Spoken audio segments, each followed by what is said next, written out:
So this is my method from starting with 1/4 inch MDF, with which I made a template of for the rocker for this rocking chair. And from there, on the already milled 2x stock, I traced out the outline. And then after that, I took my jigsaw and made a close approximation cut from that.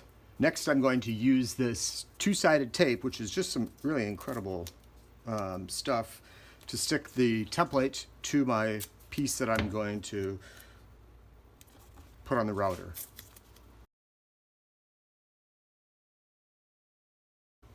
Next, I take the template and carefully place it on the piece that needs to be worked.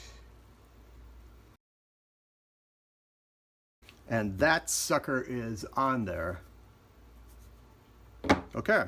The first bit I use is a flush trim bit with the bearing on the bottom, so it runs along the edge of the template.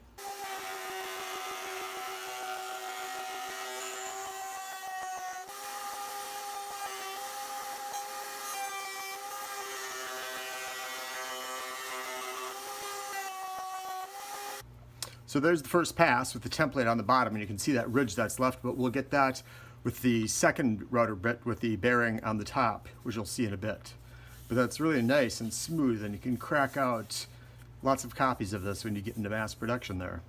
So now we've got the top bearing flush trim bit mounted so that the bearing will ride along this and trim away the bottom portion.